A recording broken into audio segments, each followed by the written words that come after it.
Is anybody on here? No, I hear. Yeah. I can't believe y'all are quiet.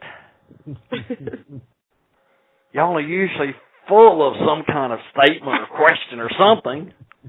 Did I cover it that well, or just leave y'all with your mouths gaping open? Probably a combination. Sort of a combination?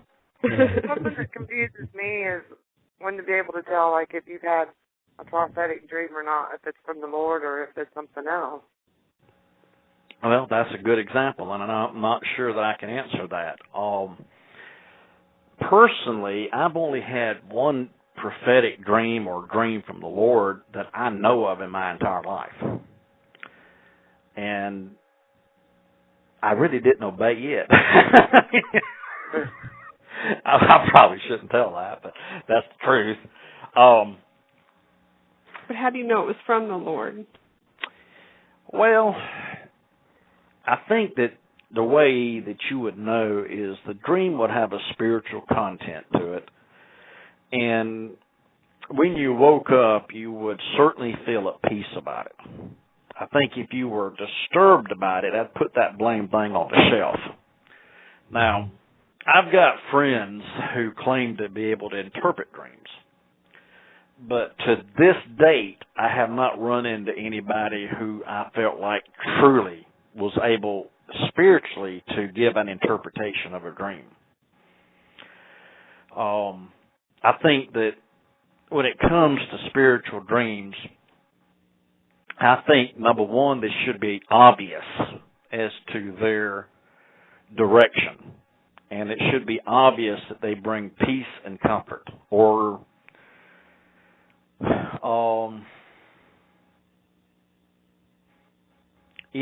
obvious wisdom is in it. And I guess I have to tell this one on myself. I dreamed one time that there was this bed of snakes, and not going to this particular fellowship, because at this particular time I wasn't fellowshipping anywhere. This has been years ago, and I was just asking for a bed of snakes. And consequently, I still didn't get involved in a church anywhere. So I think maybe I missed that one, but, again, I think that, when I woke up and I thought about it, it was sort of obvious. I didn't have to do any dream-seeking interpretation or anything. I knew the principle of the dream was I was looking for trouble by not getting involved in a fellowship. And I don't know that I really got in trouble. But the wisdom of the dream was certainly wise. So I think, therefore, it was probably a spiritual dream. Can I relay a dream I had and see what you make of it? Sure. I had a dream when I was pregnant with Maggie, so it's been, 6.5 years ago. I had a dream that my father-in-law was in trouble, that he was stuck somewhere and couldn't get help and couldn't call for help. And I woke up frantic, and I told Al, your dad's in trouble. And he said, go to sleep, you're pregnant, you're having hormonal dreams. And I said, okay. Well, I went back to sleep, and the dream continued. It didn't change. And he was stuck and calling for help. And I woke up again, and I said, Al, something's wrong with your dad. Call him. He said, it's 3 o'clock in the morning. I'm not calling him. I said, okay. So I went back to sleep. Well, in the next part of the dream, again it continued. I had dreamt that he died. And that morning I woke up and I said, Al, you've got to call your dad today. He said, okay, I'll call him. Well, he was trying to call him and couldn't get him. And then we tried his office. He's since passed, but he was a physician. And so his office was always open, and no one was at the office, and this was really weird. And finally, hours later, I got his sister, Al's sister, my sister-in-law, and she said, oh, my goodness, Daddy's right here. Let me let you talk to him. And he was real groggy. He had eaten, do you guys remember years ago when Peter Pan peanut butter had gotten spoiled with salmonella? Yeah. Do you guys remember that? Well, he was doing his medical charts and had eaten an entire jar of peanut butter as he did these charts. And he'd gotten dysentery, and he was so sick in his car. He was a widow at the time. He got trapped in his car in the garage and, like, fell out of his car onto the pavement in the garage and couldn't move. And all night he was in the garage. The next morning when they opened the office, they wondered why he wasn't there, and they went to find him, and he was almost dead. And when they called the ambulance, he died in the ambulance on the way to the hospital. Well, they revived him. But it was crazy that I had this dream all night. So why would I have had that dream? Like, what would have given me that dream, I guess would be my question. Well, I mean, I don't think I have to be any brain scientist to figure that one out. But it didn't leave me at peace. It didn't leave me at peace, though. I mean, it was scary and frightening. And no, but it gave direction. Mm-hmm. Had you picked up the phone and called him, as the dream mentioned, it's possible he was laying there in the car but could have reached his phone and spoken a few words. Yeah. Well, a week later, I dreamt that Maggie was a boy, so, obviously, well, I couldn't count on it. I would have to say this. Most dreams, I think, are peanut butter and jelly. There's just nothing to them. And any kind of dream, I'd say 99% of those that people have told me about that involve the future, I don't have good feelings about. But, there is, like in the case that you're talking about there, obviously, had you made that phone call or tried to get him, it might have avoided what happened. Well, he did. I mean, he did live. He didn't die from that, but they had to revive him in the ambulance. But he passed away. Well, he passed away last year from cancer. But the dream was almost 7 years ago. Well, but if he died and was brought back to life, he died. Well, yeah, you're right. I thought you meant I think this is another thing about dreams. Dreams tend to be vague, not very specific. Right. You mind if I share something as well? Go ahead. How you all doing? Yeah, how you doing, CK? This is Oshel, by the way. Hi there. Hey, how you doing? No, I just wanted to share that even in your dream, as CK said, that everything that you dreamed about, basically he was trapped. He was trapped. He did die. But sometimes God will inform us about dreams as well. He said, well, why was the purpose of that dream? You were wondering. Well, sometimes when God gives you a dream, even the direction is to pray and to intercede for someone. Right. Thank God that he was, he did end up ultimately being okay and came out of that, still alive and coming back to life. But it's to intercede, to pray so that God can work, by your faith and praying. Even if you do all this, that God's working on behalf. Yeah. And I don't even remember now if I did that or not. I just remember. Well, I have a word for you. Rise, thou sluggard, put off thy sleep.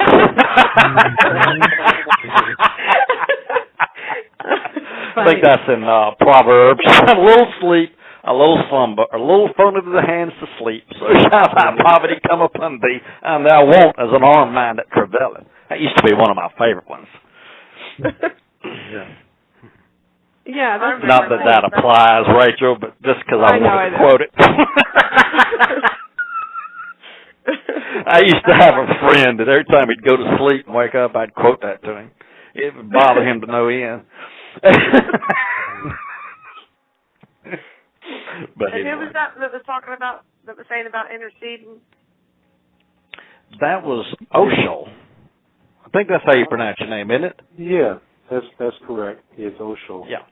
How you all doing? Mm-hmm. Hey, Oshel. Oshel's one of my Facebook friends because I recognized the name when he came on tonight. We're glad to have you. Yes. Well, I was just going to say that I can agree with that because I had a dream back in 2011 where one of my friends' dads had died. Her dad had died. Well, he had been sick, and I didn't know him other than she put a request on Facebook for everybody to pray for him. And then she come back and she said he was home from the hospital and doing very well. Well, I got in my spirit that this is his last hurrah, where they say people get better before they pass. Mhm. And I was like, Lord, I don't know. I don't know if that was the Lord telling me that that's his last hurrah, not because I really didn't know even what he was sick from. But I went to bed that night, and I woke up at 2:06 in the morning, and I saw in my dream on Facebook that she put on there that he had passed away and gone to heaven. And it kind of freaked me out, made me worry. And I was like, well, Lord, what am I supposed to do? We've been praying for him to live, but, you know, I try to pray the Lord's will be done. So I was like, what do you want me to pray, Lord? And he said, I believed that he told me he wanted me to pray for her to have strength to endure his death, or otherwise it was going to destroy her, because she was Daddy's girl big time. So I interceded for her, and then 6 days later, it come on Facebook. But when I come home from work, turn on my Facebook, the first post there was her daddy had died and gone to heaven. But then she ended up, a day or two later, she come back on Facebook, and she was testifying about how much joy she had, and, you know, she was just really praising God. I was like, well, that must have been what it was about, because otherwise she might have been on there boo-hooing and crying that, you know, it was just destroying her and so forth. So, yeah, I mean, whenever something like that happens, I try to ask the Lord how he wants me to pray, because, you know, it wasn't about for her dad to live. It was about for her to have strength to endure her dad's death. So. And that reminds me of something, and I would probably say this would be Spiritual Gifts 601. Last time I said that, it got me in trouble. Yeah. Y'all remember that? Yeah. But this is sort of 601. I'm going to make a statement that you can quote. The future is unchangeable. Now, I don't care what science-fi tells you. The future is unchangeable. And if you know the future, you're not going to change it. Let me give you a personal example. Now, this has been a number of years ago. I was walking up and down the back porch praying, and I decided I need to ask the Lord when my daddy's going to die. You know, and I'm thinking, you know, I'd probably spend more time with him. I think I had just gotten out of the Air Force at the time, and the Lord spoke, and this was in the fall, and he said, this season next year, your father will die. And I said, oh, well, thank you for telling me, Lord. And this is the God's honest truth. I went the entire year thinking I would somehow spend more time with him, and never did. Come the fall of the next year, he died. And after thinking about that quite a bit, I came to the conclusion that one of the reasons God doesn't particularly tell us much about the future is that we are creatures of habit. And even if we knew the future, we would still do the same things. Now, that's pretty deep when you stop to think about it.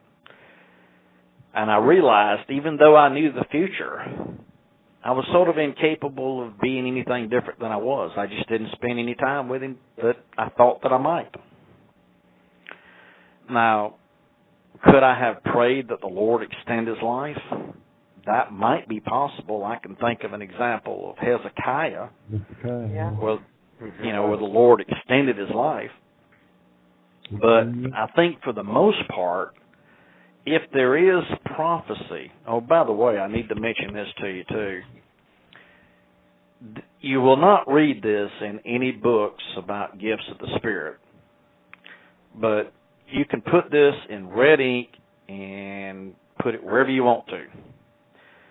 Simply because somebody prophesies the future and it comes to pass does not mean that it was God. Mm-hmm. Now, every book you read on prophecy will tell you that the sign of a true prophecy is that it comes to pass. That is incorrect. The devil knows the future, at least to some degree. Does he know when somebody's going to die? Can he tell you when somebody's going to die? If you ask him. The devil can tell you that? The devil knows things. Well, and I'm sorry, I didn't mean you would ask the devil. Are you asking me, does the devil have knowledge of when people are going to die? I imagine he does. Yeah, like he has knowledge beyond us, huh?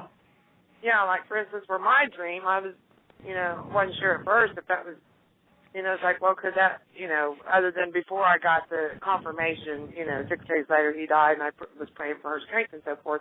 But before that, I was, wondering, well, because the devil will cause you to have dreams like that about people dying, and he certainly can. And the reason I say this is, if you study throughout the Old Testament, there's a big weight put on prophecy coming to pass as a sign it was from the Lord. But if you study it very carefully, you will find one verse in the Old Testament that adds something to that. And that which is added to it is very important.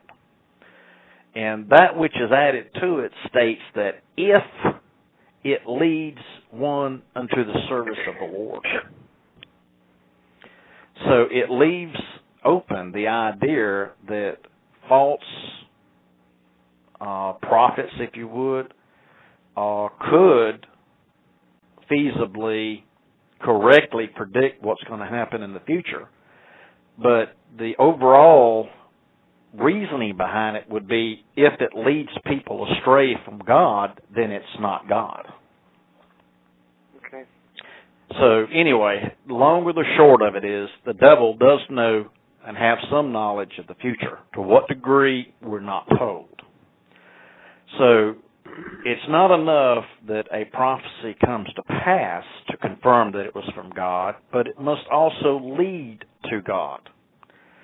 In other words, the general thought of the prophecy must be that it encourages one in the Lord, not that it drives one away from the Lord.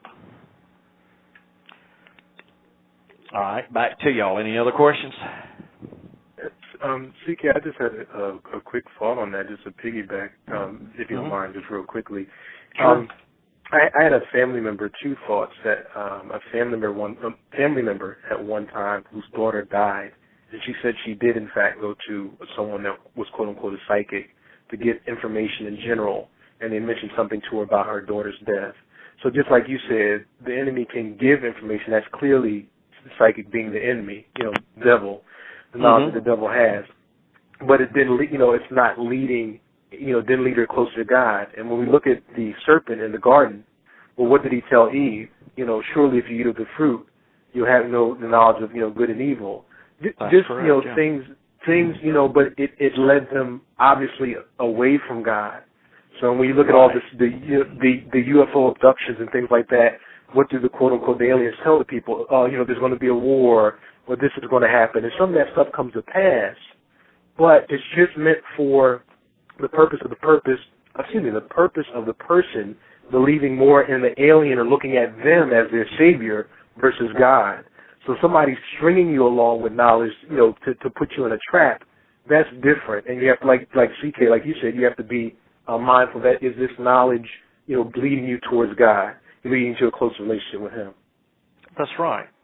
And I was sort of really taken aback when I read that in the Old Testament, because so many people who write about prophecy being for today and so forth, the only criteria they use is that it comes to pass. And I think you brought up a very good point. Psychics can predict sometimes things that come to pass, but obviously their overall message leads away from God. And I think that's a very good point of what I was trying to make. So, this also brings about another thing that sort of comes into play. When you have the gifts of the Spirit, I am also looking at the fruit of the Spirit. Now, this gets to be a very interesting conversation. And again, I don't have all of the answers. But let me just say this. If you don't have the fruit of the Spirit in your life, I don't want to hear the gifts of the Spirit. Mm-hmm. Now, let me let that just sit there for a second, because the Bible says that the gifts and callings of God are without repentance. Now, I understand that to mean, for instance, that let's say I have the gift of prophecy, and I sort of go out in left field and start committing immorality and this kind of thing. I sort of understand that to mean God's not going to take that away.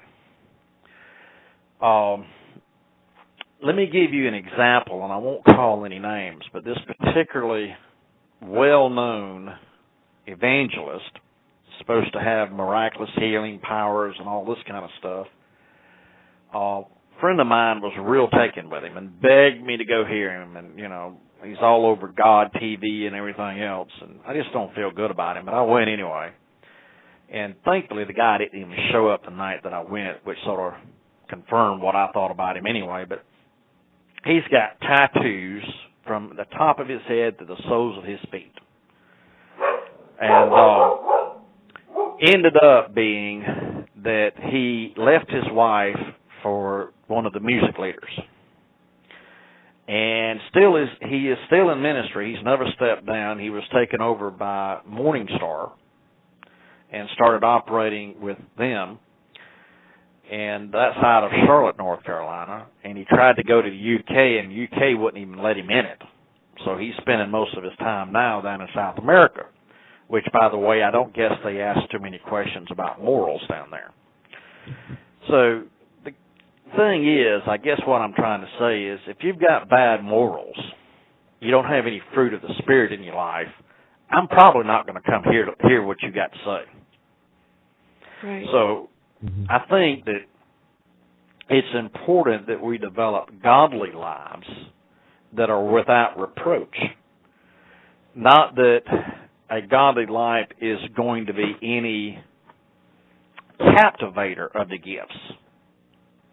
If you understand what I'm saying, the gifts are given in a divine, providential way. He chooses who he gives them to and when he gives them and how he does it. But they should be coming from a godly vessel. Not that they have to or always will, but they should. So that's my 2 cents worth on that. I agree with that. I think it's like... You're asking for questions, and I know one that's been kind of floating in my head is, if you ever, even though they may be rare, if you've ever considered some of the minor gifts, and of course they may be just spirit or physical gifts that the Lord gives you too, but it could be that by the Spirit He gives them. There's an example in the Old Testament of where certain people in the tribes were given the ability to work with diamonds or gems or metals or cloth or wood or whatever. That's true, yeah. And I have a friend, John Dyer, who when he was about 20, they were praying for what they could do, for an income, and he thought the Lord had told him to cut gems, and he just went out in faith and just said, Lord, I don't know how to do this. Can you give me the gift? Like in the Old Testament. And every year since that time, he has won a national gem carving gift.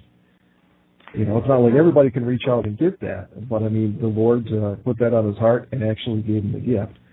But like I was saying too, I think sometimes supernaturally we can have that gift, but He can also give us physical talents too. Well, I think that's true, Wayne.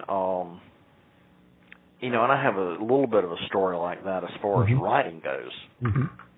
When I retired, I was praying one night, and I felt like the Lord said, "I'm gonna do a new thing. I'm gonna give you something that you've never had before." And that's when I started writing. Praise Jesus. So, yes, I think that there are other kinds of gifts, certainly.